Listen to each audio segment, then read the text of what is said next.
120 años de déjà vu, la sensación de haber vivido ya algo más de un siglo después del primer estudio médico sobre el fenómeno. Esa sensación de haber visto o vivido algo con anterioridad todavía es un misterio para la ciencia.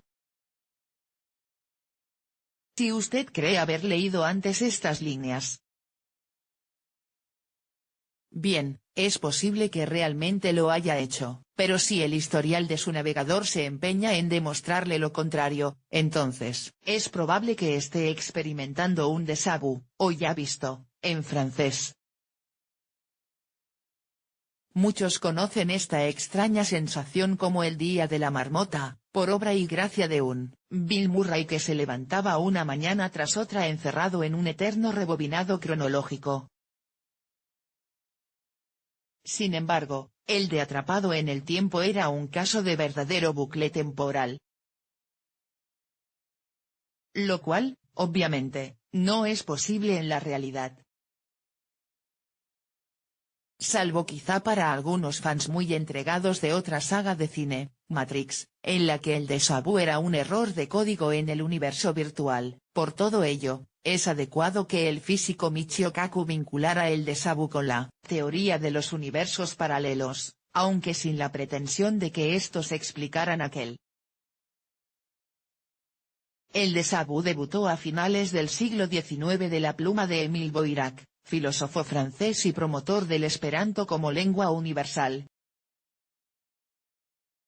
En 1876, Boirac enviaba una carta a la revista Revue Philosophique de la France de l'Étranger a propósito de una nota publicada anteriormente sobre un lector que decía recordar hechos como si fueran de una vida anterior.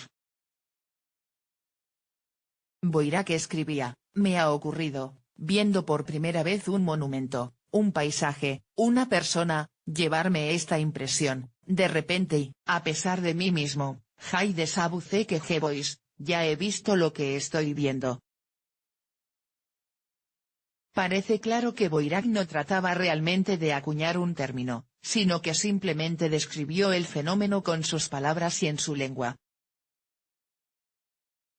Entre la psicología y la parapsicología, Boirac proponía como explicación que aquella sensación de reconocimiento podía deberse a la presencia en una percepción actual de residuos de percepciones anteriores de la misma especie.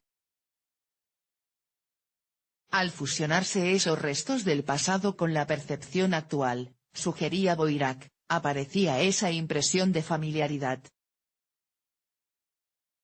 Por desgracia, ahí terminó su aportación. El filósofo desvió su interés y su obra al estudio de los presuntos poderes parapsicológicos, en la creencia de que se trataba de fenómenos reales a los que la ciencia encontraría explicación.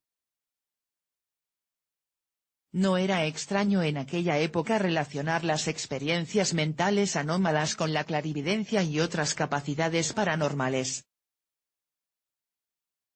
La relación entre mente y cerebro aún era confusa, lo que impedía apreciar a qué lado de la frontera entre lo natural y lo sobrenatural se situaban fenómenos como la hipnosis, la telequinesis o la metempsicosis, transmigración de las almas. La novela gótica encontró un filón en este terreno.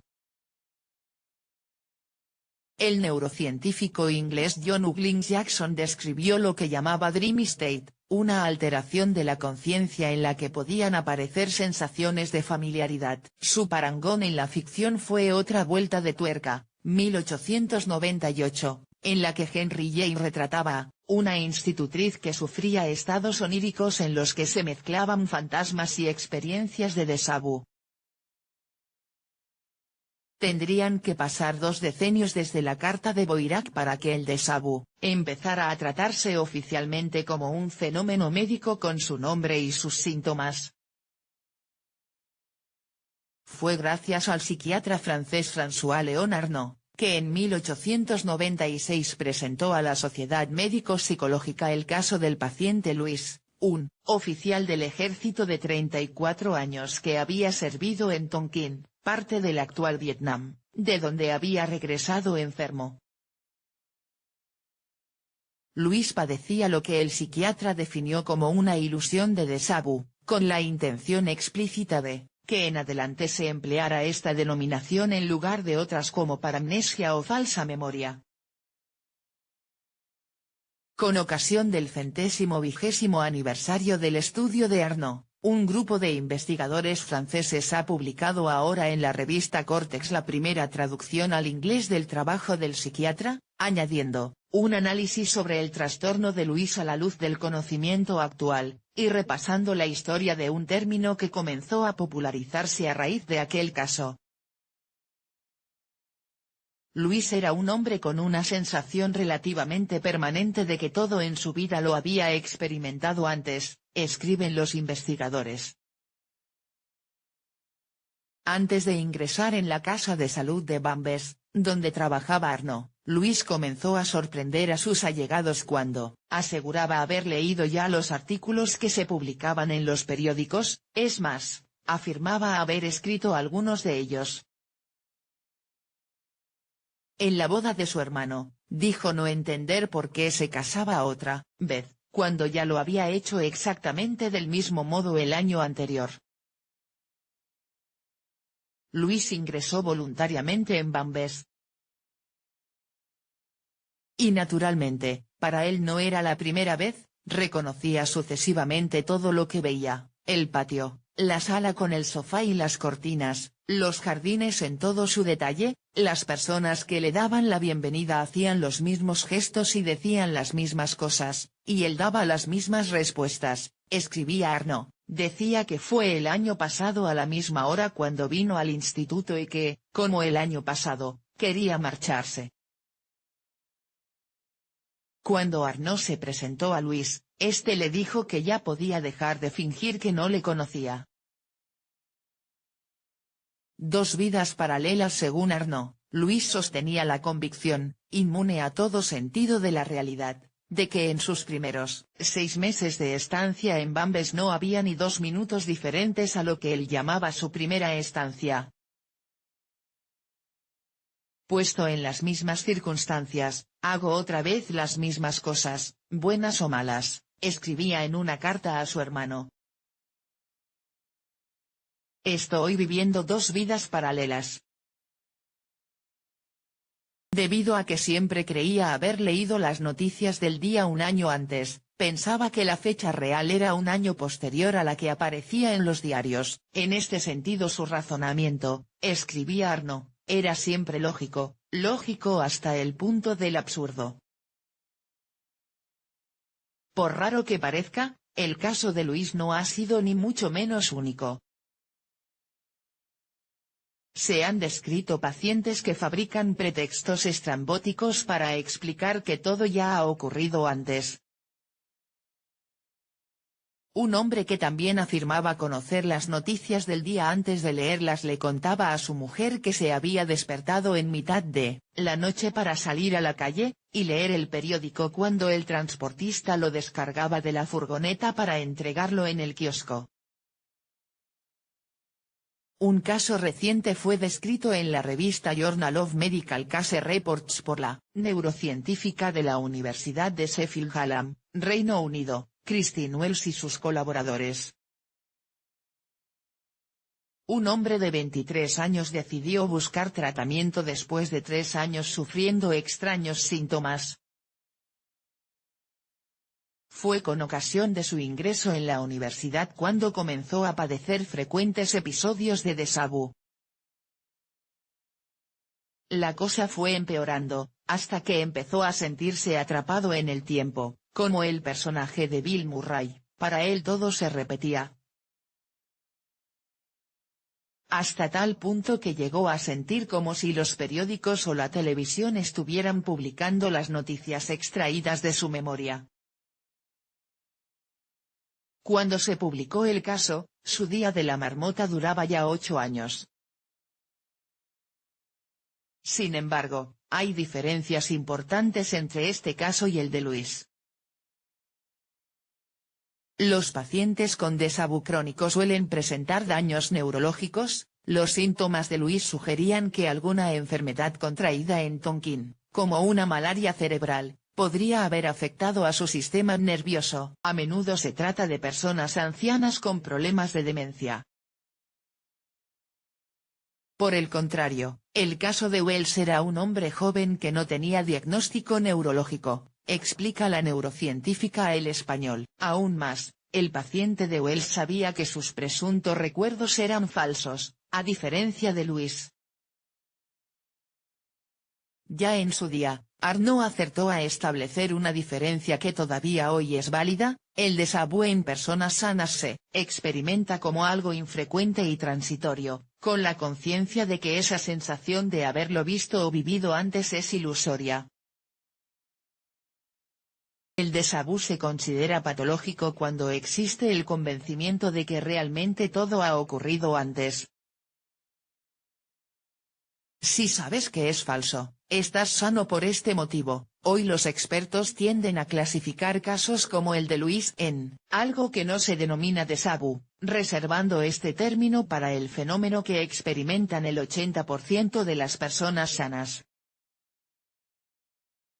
En otras palabras, si uno es consciente de que está sufriendo un déjà vu, es que no está enfermo.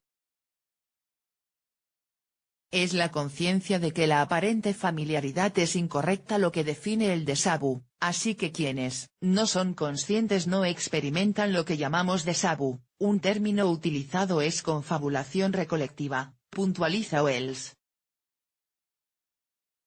Esta denominación es descriptiva: los pacientes recolectan sus presuntos recuerdos de vivencias repetidas y con ellos confabulan, construyen una versión alternativa de la realidad. La experta aclara que se ha podido concretar la localización de ambos fenómenos en regiones diferentes del cerebro: lóbulo temporal medial en el déjà vu, lóbulo frontal en la confabulación recolectiva.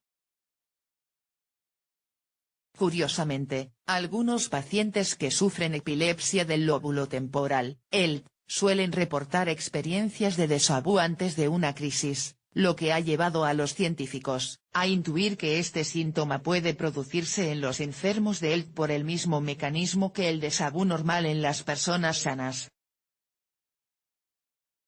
Dicho de otro modo, los episodios en individuos sin ningún trastorno podrían interpretarse como algo parecido a microataques. No obstante, no todos los expertos están de acuerdo en esto. Un estudio publicado el pasado año por investigadores de la Universidad Magna Graecia de Catanzaro, Italia, aplicó técnicas avanzadas de neuroimagen para estudiar el cerebro de pacientes de ELT con o sin déjà vu, y de sujetos sanos con déjà vu. Los resultados de este primer análisis comparativo, publicados en Cortex, revelan que el déjà vu tiene orígenes bastante opuestos en ambos grupos: sujetos con epilepsia y controles sanos. En los primeros las anomalías tienen lugar en el córtex visual y el hipocampo, áreas dedicadas al reconocimiento visual y la memoria a largo plazo, mientras que el área implicada en los sujetos sanos es la ínsula, vinculada a la sensibilidad y las emociones, expone a El Español el codirector del estudio, Angelo Labate. Labate señala que aún harán falta estudios funcionales para interpretar correctamente el significado de estas diferencias. Su equipo está desarrollando un ensayo de neuroimagen funcional para investigar cómo operan los circuitos cerebrales mientras los sujetos realizan un test. Uno de los problemas para entender los mecanismos neurales del déjà vu, apunta Wells, es su naturaleza impredecible y esporádica, por lo que es difícil de observar. Hoy los científicos buscan maneras de simularlo en el laboratorio.